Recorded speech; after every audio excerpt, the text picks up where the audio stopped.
Good afternoon. Monday, the 22nd of February 2021 today, and this is the English language summary at the CCSA as always. So first, to start off, we will be perhaps having some changes in the schedule of the daily press briefing in due course, meaning that on weekends, most likely, we will not be having briefings. And starting next week, perhaps some changes in the scheduling, perhaps not every day.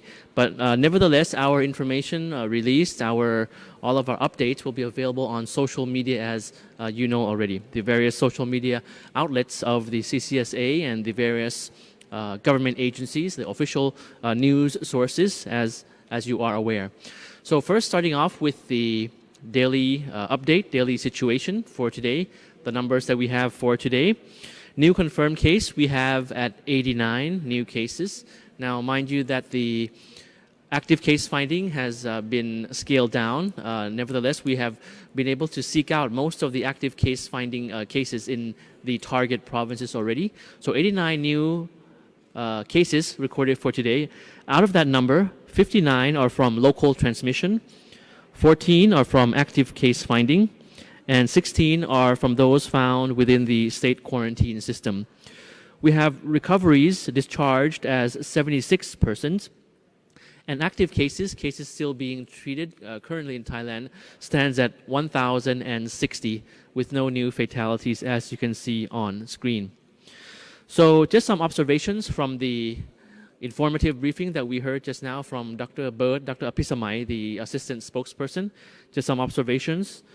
First is there were a lot of graphs and maps shown. I'll show you one simple map, of Thailand. And I've shown you this some time before already. But just to update that between the 16th to the 22nd of February, you've noticed that there are more green provinces now, around 48 green provinces, meaning that they have had found no new case of COVID in the past 7 days. And the red and the orange, and then the yellow, orange, and then red. So those are the various provinces which have not found any cases in 5 to 6 days, 3 to 4 days, or 2 days. So it's sort of like cascading down. But nevertheless, if you look at the general picture, more green, some white, and less of the red and orange provinces, which is good news to hear. But overall, for the current update, we can say that the cases are mostly found in various other provinces. 57% of cases are found in various provinces around the country. 42% found particularly in Samut Sakhon province, and 0% in Bangkok. So Samut Sakhon, of course, is the province with the highest number of cases, followed by other provinces, a combination of other provinces making 57%, and then Bangkok is 0.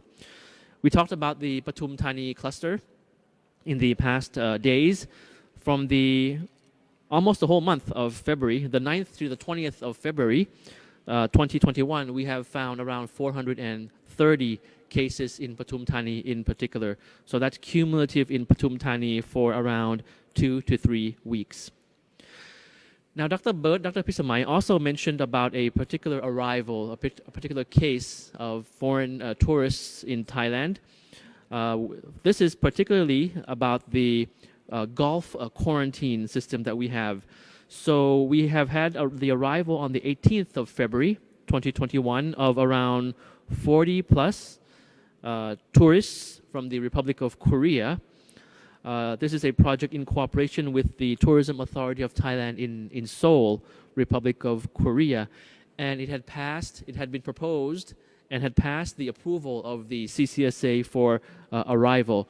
So the Gulf quarantine system will, by all standards and measures, be in line with the various measures that we have undertaken to quarantine and to test arriving passengers, 2 tests in particular. So these Gulf quarantine visitors from the Republic of Korea, they were quarantined and they will be touring the Atitaya golf course. So this is in support of our tourism industry, and as I mentioned, very much in the standard of our various measures and enforcement in terms of international arrivals. This is similar actually to the villa quarantine that I mentioned on Friday, that Dr. Tuisin also mentioned on Friday, about a group of tourists coming in to a hotel in Phuket province, around 70 plus tourists, and being quarantined in the villa quarantine in the first 5 days, having to stay in their room, and in the latter days of their quarantine, able to come out and use the facilities, but within a restricted and contained area within that particular hotel villa quarantine. So these are the adjustments, the schemes that we have come up with to actually help the tourism industry in Thailand as we move towards relaxing various measures around the country. Nevertheless, we have the alternative state quarantine, alternative local quarantine, organizational quarantine, factory quarantine. I can go on and on with the various types of quarantine which are within our system and within our means to control COVID. Dr. Pisamai also mentioned that the numbers in terms of the use of ASQ, ALQ around the country, the numbers are kind of dynamic, are kind of moving because of the number of people coming in or the numbers changing, and also because of the less decreasing number of cases around the world as well. So I'll just move on to the plans to relax measures.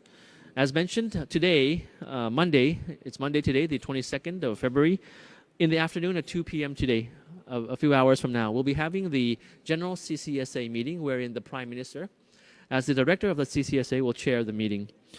The discussion will be to decide on relaxation measures as well as a blanket extension of the emergency decree, for example, to maintain containment of the outbreak. However, we realize that there is a balance that has to be made between relaxation and containment. So this will be approved later on this afternoon. It may most likely include also the recategorization of provinces, as we had insinuated earlier, as well as because with the vaccines arriving in Thailand in due course very soon on the 24th of February, it's imperative that we make effective the various preventive measures to be put in place to prevent further infections, even with the vaccines, hoping that the vaccines will be most successful. So this is one of the reasons why we are considering it very carefully, a balance between relaxation and containment. So, moreover, the new cluster of COVID in the fresh markets in Pathum Thani, that was mentioned last time. So this is one case that we have to consider in terms of how much, how far we will be relaxing the measures. And the government has asked everyone involved who have been at the markets in Pathum Thani during the 9th to the 13th of February, particularly Porn Pat Market in Pathum Thani, during those dates to conduct self-isolation, wear masks, avoid going to crowded places, and avoid sharing foods and utensils, always wash hands frequently. So whether or not the preventive measures are working or not will be relaxed. How far that will go, we will continue to urge the public to follow the various measures, DMHTT, and remain vigilant to continue to prevent the spread of the virus. One issue, important, issued by the Ministry of Public Health is on the urging of members of the public to avoid hosting parties or social gatherings. And we mention this quite often. The ministry understands that some social gatherings are unavoidable and have set up guidelines for the public to prevent the spread of COVID in gatherings. So these suggestions you can see on the infographic on screen right now include avoid or reduce alcoholic consumption, avoid blowing out candles on cakes, avoid hosting parties in crowded places with bad ventilation, and don't share cigarettes or glasses, avoid sharing food and utensils and the like. So every day also, we also have the certain information from the World Health Organization. Today we have an infographic coming up for you. As we are exposed to large amounts of information during the pandemic, the World Health Organization has advised us just some tips on how to navigate the infodemic that we have every day, including identifying the information source, reading the whole story, searching the author, about the author's name, credibility, double checking the date, examining the evidence, and checking to see if you have any bias in support of this information which may be fake or false. And also consulting trusted fact-checking organizations to vet the information. It's also advised you always verify news and updates with official sources and websites or your local authorities as well as often as possible, and keep yourself updated with the news and announcements from the daily briefings, for example, the ones that we have today for you. So just in closing, we have a steady decline in the number of infections in the past 2 weeks in Thailand, and also it's a trend around the world as well, not only in Thailand. It means that we just have to put the situation more tightly under control and eradicate the risk once and for all.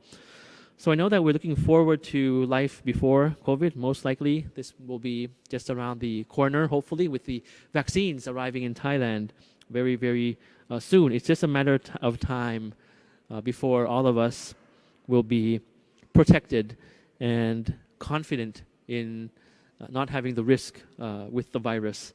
But until then, of course, we have to make it clear. We might sound kind of repetitive, but we're not out of the woods yet. We have to remind you all the time to please maintain the measures that we have talked about all along, DMHTT.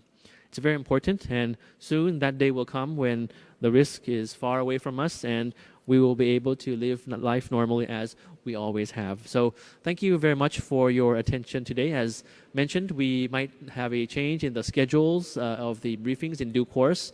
Maybe not on weekends, maybe not every day, but as necessary. But nevertheless, you can still find information on our social media pages, the Ministry of Foreign Affairs, the COVID Center, CCSA, the Center for Disease Control, Facebook of the Ministry of Public Health, and the like. So thank you very much. Have a very pleasant week ahead. Sawadee krap.